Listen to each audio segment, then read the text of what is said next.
Legal. Eu também posso dar o meu? Tem, é um presente inútil, pelo que você... Só que eu não trouxe inútil. Você não tem inútil em casa? Eu tenho, mas eu trouxe o mais útil de todos. Poxa, a Bíblia é a coisa mais útil. E essa Bíblia é interessante. Esse cara aqui, com 3 anos, ele lia a Bíblia. Essa Bíblia tem mais de 200 anos. A Bíblia de estudo de Matthew Henry. É uma Bíblia, vai ficar aí uma coisa útil para a vida toda. Olha que linda essa Bíblia aqui. Que bacana. Eu estou invertendo aqui o seu... Mas esse... Por que existem várias Bíblias de estudo e existem várias traduções? Como que... Deixa eu explicar. A Bíblia de estudo... A Bíblia é uma só. Uma só, mas ela tem... Quando você fala Bíblia de estudo, é porque o autor é especialista em um tema. Certo. Então, por exemplo, você tem Bíblia de estudos de Apocalipse. A especialização é explicar o Apocalipse. Você tem Bíblia de estudo de explicação de textos, como é essa daí. O cara... faz explicações de textos da Bíblia. Vem no rodapé, vem embaixo a explicação dos textos, certo? E tem Bíblias de estudo, onde o cara escolhe uma temática da teologia para poder aprofundar. Aqui, aí vem as explicações de textos embaixo. Putz, eu gosto dessas que tem explicado embaixo o contexto. Essa daí. Esse cara... Mas, por exemplo, minha mulher ganhou uma Bíblia da mulher, porque vem... Por que a Bíblia da mulher? Porque tem coisas nessa Bíblia que vai salientar, focar em questões das mulheres. Questões femininas. Porque a Bíblia é um livro, a Bíblia é... O que significa o termo Bíblia? O termo Bíblia vem do original biblos, que significa uma enciclopédia de livros pequenos. A Bíblia é uma enciclopédia de 66 livros. Tem tudo que é tipo de assunto. E por que... Já me explicaram isso daqui, mas eu queria a tua explicação. Por que na Bíblia protestante tem menos livros do que na Bíblia católica? Porque nós não acreditamos naqueles livros que estão no período interbíblico, que não são aceitos porque eles contradizem a própria Bíblia. Então, a Bíblia é um livro fenomenal, escrito 1.600 anos, por 40 escritores diferentes, em diferentes regiões. Isso é uma das coisas mais fenomenais da Bíblia. Isso é como só Deus. E ela é atual até hoje? Atualíssima. Como a Bíblia. Isso aqui é muito interessante.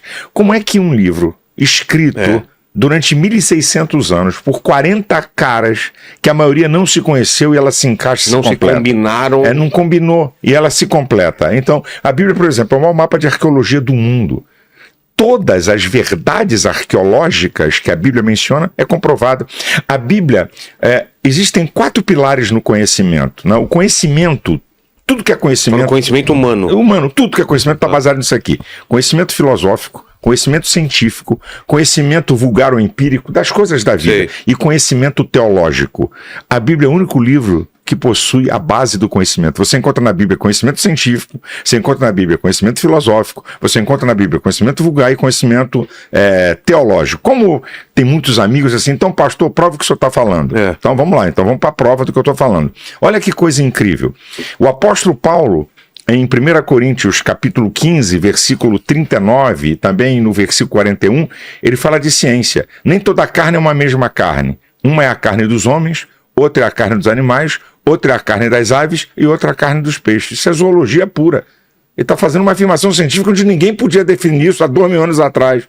Uma outra ele diz assim: qual o terreno, assim são os terrenos. Então é uma afirmação científica. Ele está dizendo qual o terreno, terra. Sei. Assim são os terrenos, eu e você. Isso é uma afirmação científica. Ele está dizendo que o homem é da terra. Então, se o homem é da terra, os elementos químicos que são encontrados na terra são encontrados no corpo humano. Perfeito. Os elementos químicos encontrados na Terra são encontrados no corpo humano. Isso é uma afirmação científica. Outra, cada um segundo a sua espécie. Isso aqui é uma afirmação científica. Em 1856, um cientista chamado Mendel descobriu o código genético. O que diz o código genético? Características de uma espécie são transferidas para gerações futuras da mesma espécie. Cruzamento de espécies diferentes não tem capacidade de autorreprodução. Isso é ciência na Bíblia. Olha outra coisa da Bíblia, de ciência. Diz que cada estrela tem um próprio brilho. Nenhuma estrela é igual. Cada estrela... Como é que você daqui de baixo, olhando as estrelas, você pensa que é a mesma coisa? Então, a Bíblia é um livro de ciência. Conhecimento vulgar, provérbios. Os provérbios é o conhecimento do dia a dia da vida. Né? O livro da sabedoria de conhecimento vulgar, conhecimento normal da vida. Um livro de teologia, a Bíblia fala de Deus o tempo todo. Conhecimento filosófico. Conhecereis a verdade e a verdade vos libertará. Só que é uma filosofia prática. Não é uma filosofia apenas de discussão do campo das ideias. Então a Bíblia tem tudo isso. Tira a trave do teu olho. Vai embora. Então a Bíblia é um livro e também fenomenal. De costumes, né? A Bíblia é um livro fenomenal, sabe? Atualizadíssimo. Você vê em todos os tempos, você, eu, nós estamos nesse tempo, nesse século, e nós estamos seguindo a Bíblia. Mas teve uma discussão um tempo atrás sobre atualizar a Bíblia. O senhor deve ter ouvido. Isso é uma discussão de quem quer deturpar o compêndio doutrinário da Bíblia para se adaptar à modernidade do mundo e ao pecado. É só para isso. Olha, e os caras que falam isso, são verdadeiros hereges que negam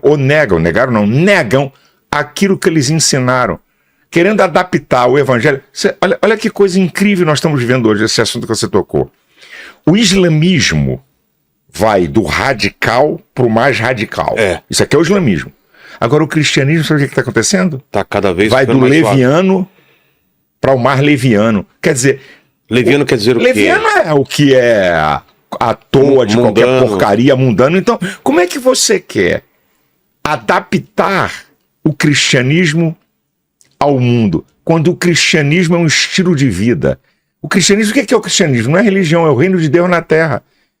Se fosse religião, era para ser praticado num templo, era para ser praticado por meia dúzia de ritual. Não, cristianismo não é religião, é reino de Deus na terra, é estilo de vida, que você pode transformar a palavra de Deus em prática de vida diária. Mas vamos voltar na época de Jesus. Sim. Jesus, quando veio ao mundo, o que ele imaginava, talvez, ou o que poderia vir daí, né? Porque ele imaginou que ia virar uma religião. Ele não imaginou nada, porque Deus tem uma coisa. Deus não vive no tempo. Deus vive na eternidade. Ele está fora do que a gente fora chama de do tempo. Por isso não que existe passado, presente e futuro. Por isso que você diz assim, é difícil de entender, né? Por quê? Porque o homem foi criado. O homem está limitado a tempo, espaço e circunstância. Certo. Então, como o homem está limitado a tempo, espaço e circunstância, a mente humana, que é limitada, não consegue penetrar na grandeza da divindade. E a Bíblia diz assim, o que de Deus se pode conhecer, é o que de Deus se pode.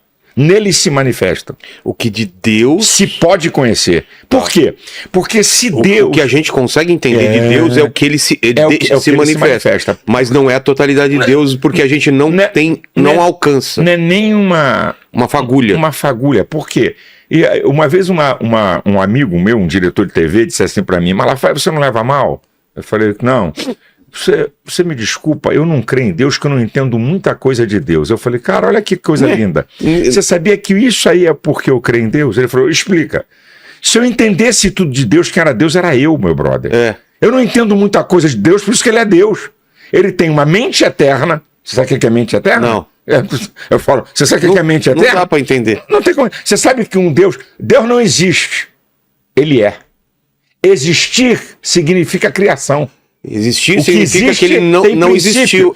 Se você diz assim, essa coisa existe, alguém criou e ela foi feita. Então Deus não existe, Deus é. Caramba. É muito mais profundo do que existir. Essa coisa do verbo é difícil, né? Eu sou o verbo. O que é? É a palavra. Eu sou a palavra, o poder, porque Deus trabalha. Deus não precisa de matéria-prima para criar nada. Ele usa o poder da palavra para criar.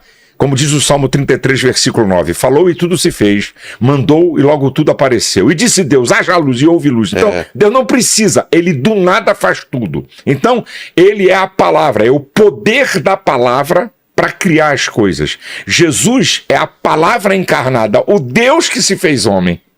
Entendeu? E a Bíblia é a palavra revelada. Então, por isso que você querer entender esse mundo do divino, cuidado para não ficar maluco, porque é o que de Deus se pode conhecer, nele se manifesta. E o apóstolo Paulo, em 1 Coríntios capítulo 13, ele diz assim, nós vemos como por espelho, como por enigma, conhecemos em parte. Estou falando de Paulo, o cara que escreveu a metade do Novo Testamento. Exato. Tá? Um cara com muita intimidade com Deus e profundidade com Deus. Então, se você quiser entender tudo de Deus, você vai ficar maluco. E faz parte da crença você ter dúvidas também. Eu não vou dizer que faz parte da crença, porque Não, a crença leva à fé. Eu vou a crer. Vou reformular, não ter dúvidas, mas questionar Deus às vezes sobre alguma coisa. Você fazer. Por que isso? Por que aquilo? Você fazer questionamentos de Deus, né, acerca de alguma coisa, na busca até de querer saber, é uma coisa. Você querer questionar Deus querendo dizer que ele faz coisas absurdas, aí é tentar a Deus, aí você entrou na área do pecado. Então, questionar Deus, eu quero conhecê-lo, eu quero entendê-lo. Isso você vê nos profetas. Daniel era um cara que orava muito, jejuava muito, está lá o capítulo 9 do livro de Daniel, querendo buscar o conhecimento e o entendimento das coisas de Deus. Isso aí não tem nenhum problema. Eu quero entender, eu quero conhecer isso. E digo para todos, não coma na mão de ninguém. Leia a Bíblia. Comece pelo Novo Testamento. Não é acreditar, confira.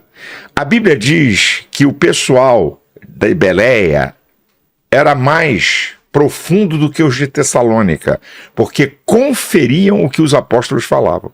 Então eu não estou pedindo para ninguém acreditar no que eu falo, confira o que eu falo. Entendi. Confira o que o padre fala. Confira. Então, não é, o pastor não é o guru absoluto, e que é aí um bando de alienado analfabeto que tem que acreditar no que ele fala. Confira. Por isso que tem a Bíblia. Deus deixou algo que o homem pudesse entender da sua vontade para você acompanhar. Por isso que esses caras dessa teologia vagabunda, qual? Essa que você acabou de dizer, os caras querem, vamos atualizar, que a tua Bíblia é atualíssimo, rapaz. A Bíblia é o maior, eu sou psicólogo, é o maior manual de comportamento humano do mundo. Não tem um livro de comportamento humano mais fantástico do que a Bíblia. Então, eu fico rindo desses caras. Eles querem ser modernos e passam a ser tolos e heréticos.